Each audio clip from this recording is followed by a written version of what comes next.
All right, welcome to our webinar on retirement readiness. My name is Eric Danielson. I'm the Communications and Client Services Administrator for AFP.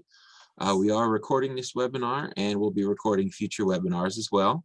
So this should last around 20-25 minutes, and we'll be hosting a Q&A session afterwards. And we will stop the recording for that Q&A. And then the video for our webinar will be posted on our website within a couple days.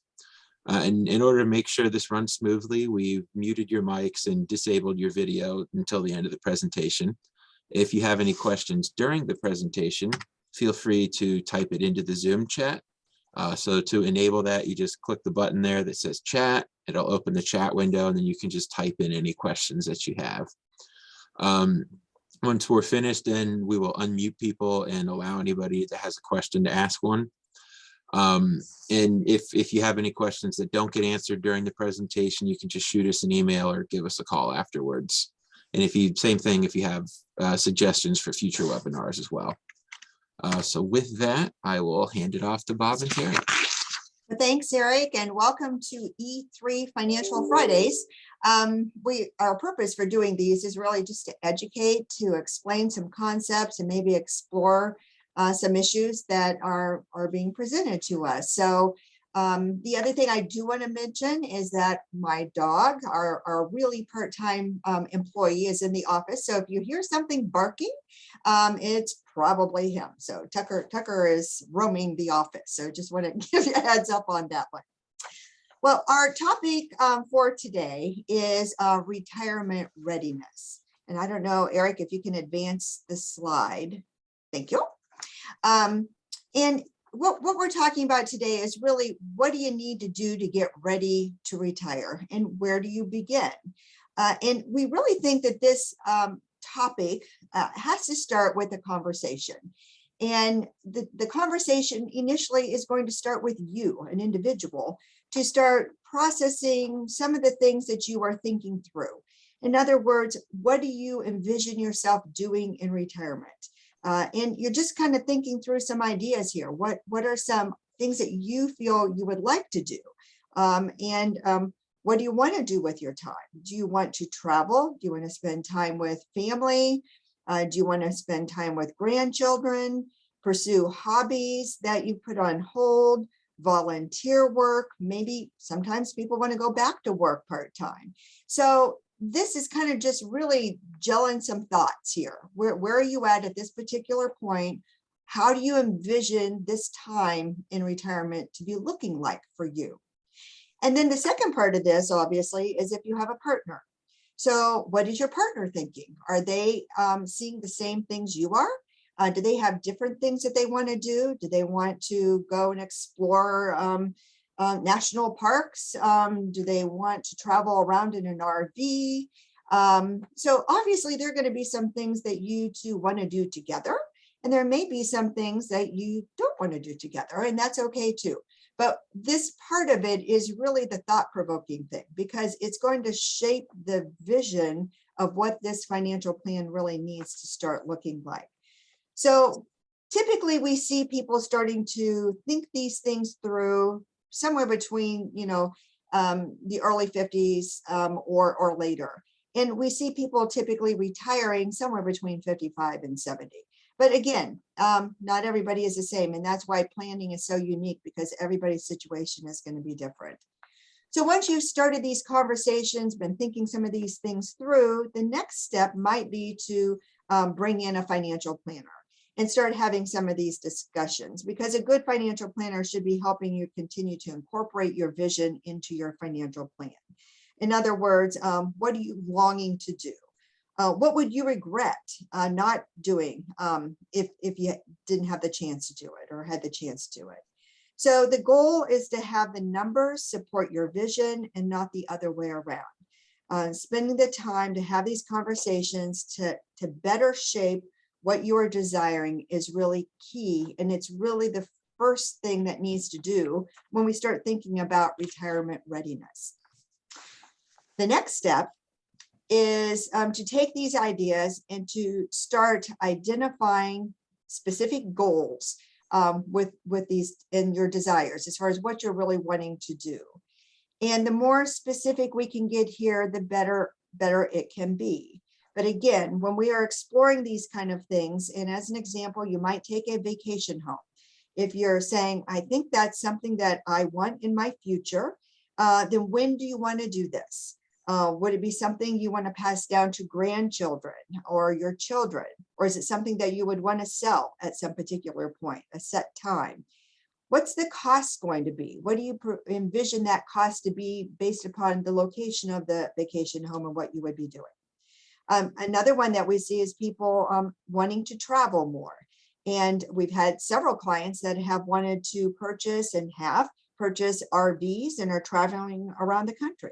Other people want to go overseas and maybe take their family there. So these would be bigger trips and maybe not every year. But how long do you think you're going to be able to do these kind of things? So again, we're still trying to look at the goals, get a little bit more specific about them. And then we need to start quantifying these. What is the cost in today's dollars for being able to add these things into your financial plan? So we're going to weave these things in and look at them and say what's going to work. Because if we don't, we need to test the waters and we need to see, is this a pipe dream or is this something that can really happen? And so therefore we want to quantify it. So beyond this is really starting to get a handle on where you are at right now. In other words, we need to get grounded. We need to know where we are right now so we can step into the future with some element of confidence to know that our financial plan is going to work. And a lot of times what we see is there's a triggering event or a typical age that one is going to, that's going to be the thing that causes people to move into this area of retirement readiness. You may be retirement may be looming down the road and you're saying, my gosh, I only have 5 years or maybe 10 years, or maybe there's been a triggering event in your life, such as the death of a parent, a divorce, a job change, a health event, something that is causing you to say, all right, I really need to get moving on this. I know April 15th comes every year and people have to do their taxes. Not everybody has to do retirement planning, but the more prepared you are, the better you're going to be able to see that what you would like that envision of those years to be looking like is more likely to be what you want it to be. So we start with this, recognizing that there's going to be a triggering event. You're going to be, somewhere along a spectrum here. And so then we need to really start identifying, what do you have? Where are you coming into this at this particular point? So what we do here at Alexander Financial Planning is many times when we're moving into this area of retirement readiness, we will shift our form of financial planning from goal planning to cash flow planning. Goal-driven planning is great for younger people if they are shooting for identifying a down payment on a house, or paying off debt for college, or saving for college for kids. But once we get to the point of saying we're in our early 50s, we're looking at that runway to retirement, and it could be even becoming an empty nester is what triggers you to say, I think we need to start looking at this.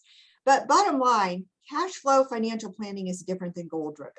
It's much more intense. There's a lot more nitty-grittiness to it. We're asking a lot of information to kind of look at all the areas, which we're going to look at here in just a minute, related to financial planning. So we recognize it is a different form of planning. Not everybody out there does it this way, but we have found over the years, and we've been doing this for 25 years, that it's really important to kind of get a better handle. And the best way to do that is with what we call cash flow financial planning. It allows us to run long-term projections, which Bob is going to show, and the devil is in the details on that. So we want to look at that. And then we can do some what if scenarios once we get all the information in place to really run those scenarios, and then to add those future goals of things that you want to do and those aspirations, and see, are these doable? Is this going to work for us? Or do we need to be looking at something a little bit differently? So the next slide is going to look at the technical areas of financial planning. Yes, we start with the values on the upper right-hand side. We're talking about your dreams. We're also looking at some fears. We're looking at your family picture, but then we're going to step into your cash flow. What is your current income right now? Where is it coming from? And what are your current living expenses? Once we have that dialed in, the next step is to look at the future sources of income and future expenses. And then we want to layer on top of that those goals that you want, those desires, those large purchases that you might be making, which could be repetitively purchasing cars in the future. So to make your plan real, we need to be adding in these specific related things to cash flow, expenses and income. Just coming up with a general number here, it does not give you accurate planning. And so that is why the cash flow side of the planning is so important. From here, we're going to look at your net worth. Net worth is just simply assets minus liabilities. It's a snapshot in time as to what you're worth, but it also opens the door for us to look at this and say, how are you titling accounts? Do you have joint with writer survivorship accounts? Do you have single accounts? Do you have transfer on death accounts, titling? Do you have a trust account? What are all these things and how does that look? And then out of that, we're also going to look at your emergency fund, because it will let us see if you have an emergency fund, first of all, in place. And second of all, it'll give us an indication of whether you have too much, too little, or you're okay. So it's the Goldilocks rule here. We're going to try and figure out where that needs to be dialed in at. Another area from the technical side of planning is your taxes. Are you filing your own taxes? Do you have a tax preparer filing them? Are you taking advantage of all the opportunities from following the current tax laws at this point? And what is your tax bracket? Are there things that we can do to get your taxes down, or some things that we can avail ourselves to? So again, this is kind of an exploration of looking at this. A tax preparer is always looking backwards at what happened last year. What we are doing in planning is looking at where you are today and moving it forward and looking at projections, so that we're not going to miss opportunities for where we are today going into the end of the year. So another area we're going to look at is insurance. And insurance, I know for some people, is like the most boringest area in the world for planning, but it's critical because it is a risk component. How much risk are you willing to take in your life? And so we're going to look at your life insurance, disability, health insurance, if you have long-term care insurance, whether you need it or you don't, if you have professional liability and property casualty. We will run needs analysis on life, disability, and long-term care to identify whether you need more, you have too much, or you can get away with not having some. Self-insure in some of these areas. So again, we're going to look at some of these areas and make sure that they're properly identified before we move into the investment area. So the investment component here is really, we do this not in the first or second meeting.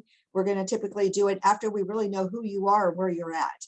And then we also want to identify what your risk tolerance is. And when we run long-term projections, we can measure your risk capacity. And maybe Bob can mention that because he's going to be talking here in a minute.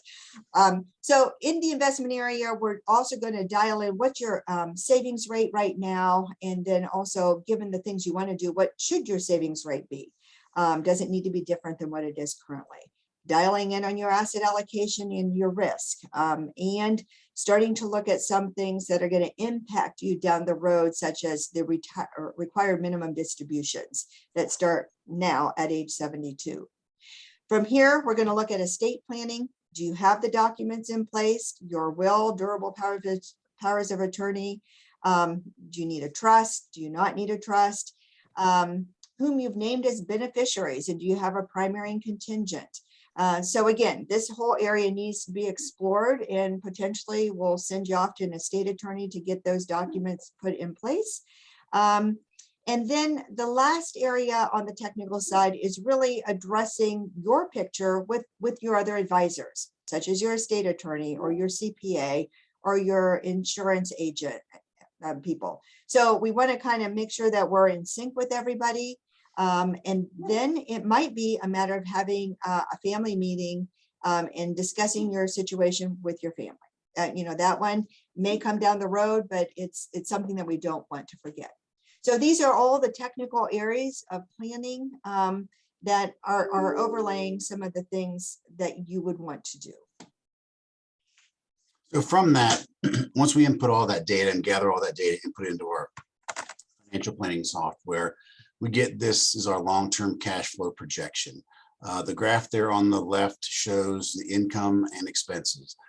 Green being income from this point forward, and then the red is the expenses. We will bake in things like car replacements or large trips or anything else that may come down the line. We'll try and implement those into this program.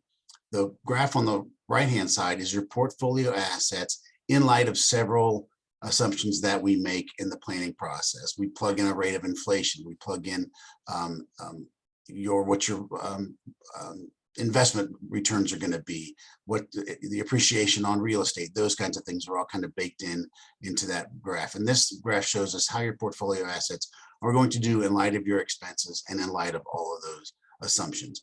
And then the piece there in the middle toward the bottom is just kind of a summation of the client and where they're at when they're looking to retire, and then what the life expectancy that we've got for these folks. Typically it's 95, like Terry mentioned. We use 95 as our mortality age. And so this is the top half of this screen. And then the bottom half of the screen gets us into more detail. Okay, Eric. There he is. So this is the bottom half of that program. And like we like to say here, this is where the rubber meets the road. So this long-term cash flow statement breaks down into each year, your age in that year, your income during that year, and then that gives us the total inflows. And then from that, we look at your total expenses, and we can dial into those expenses in a great detail. We look at living expenses, like I mentioned, that are coming up and have a short-term lifespan, like home improvements or a large vacation or a car purchase. Those kinds of things will all be in there. And from that, we get the total outflows. And then from that, we just simply take the total inflows minus the total outflows. That gives us the net cash flow. And then this program assumes that the portfolio assets on that far right column are adjusted according to that net cash flow. So if there's negative net cash flow, it's pulling out of those portfolio assets. If there's positive, then it's being added to those portfolio assets. The other great thing about this long-term cash flow is on that plan distribution column, starting at age 72. Those are the required minimum distributions. Now, these are distributions out of your tax deferred accounts that have to happen, or you get hit with a 50% penalty. And this helps us from a planning standpoint because we can look and see, based on what you've got in your tax deferred accounts, what impact is that going to have on your cash flow long term. And from this, we look at how is this going to impact your tax bracket at that point in time. And the other thing that we look at is what effect that is going to have on your Medicare Part B premiums looking down the road. So this is really good document to plan. This is also kind of the jumping off point. Like Terry said, this helps us figure out where you're at now. And from this is what we call it base facts. From this, we can then start plugging in and doing different scenarios. Let's say you want to buy a lake house, or you want to buy a boat, or you want to take those vacations, or that RV, you want to buy those certain things. This gives us a point where we can start from, run a scenario, adding on a purchase of an RV, adding on a purchase of a lake house. And it gives us an analysis on how it will affect your long-term cash flow projection. And then there at the very bottom on the far right, it gives us the total portfolio assets that you'll have at your expected life expectancy. Like I said, we use 95 as our age. So this helps us determine if you're going to run out of money or not, or if you've got enough to sustain you through life, given what your income and expenses are at this point. And then, like I said, we'll run scenarios and then see if that's going to affect that long-term cash flow projection. So this is a great tool to use, both to get a jumping off point, and then when we start implementing and running those scenarios on your values, on your goals and your dreams, and those things that you want to do and accomplish in retirement.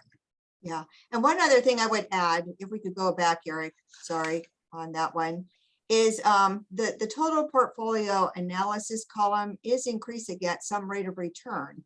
And at the beginning, we will look at what your objective of a rate of return is, and we're going to plug that in from a long-term perspective. So that is also impacting that column. And that rate of return then is something that will allow us to then measure what we call your risk capacity. Will your portfolio or will your long-term projection work if we're shooting for a 4% rate of return versus a 6% rate of return as an example?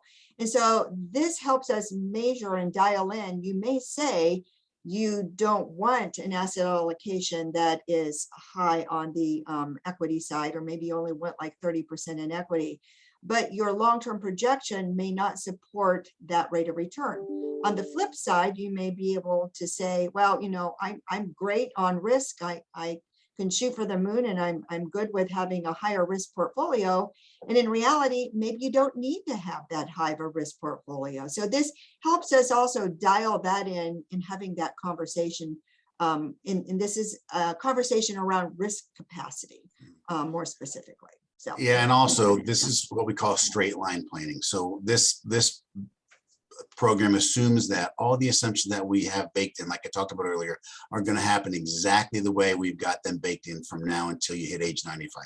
And we all know that that is not the case. So this speaks to the importance of meeting with the financial planner on an annual basis to make sure your situation is still on track and nothing major has changed. Economic environment, inflation, investment risk, those kinds of things haven't changed. So.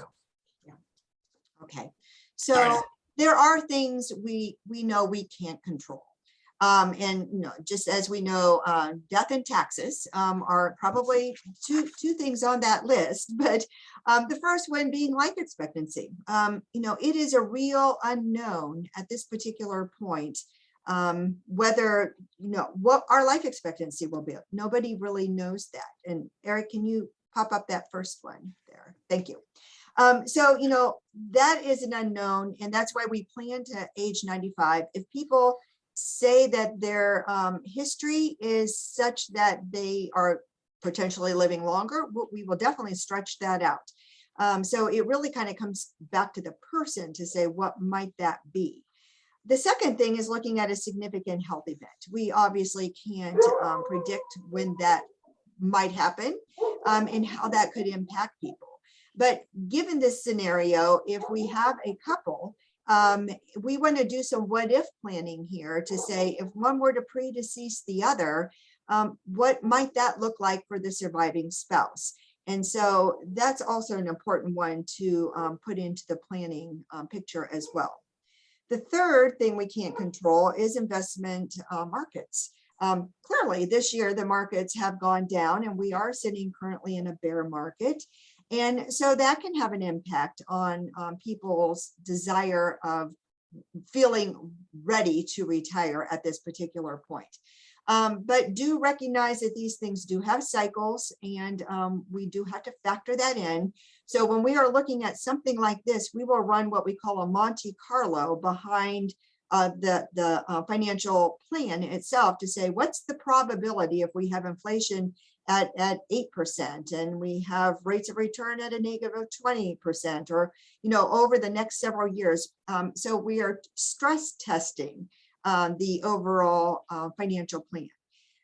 Another thing, obviously, taxes. We have no control over taxes and what they might be, but we can work within what we have and try to utilize and take advantage of the things as best we can. Another area is inflation. And so this one was not on anyone's radar screen here, I would say, until the beginning maybe of this year.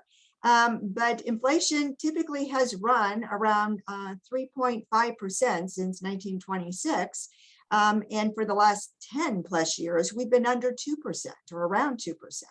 So this surprise above 2 going to where we are at this particular point has really turned a lot of heads.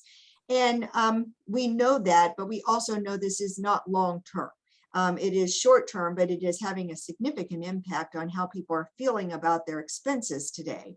And the other thing about the inflation component in the plan is that we will run things at a higher rate of inflation anyway, and we always have.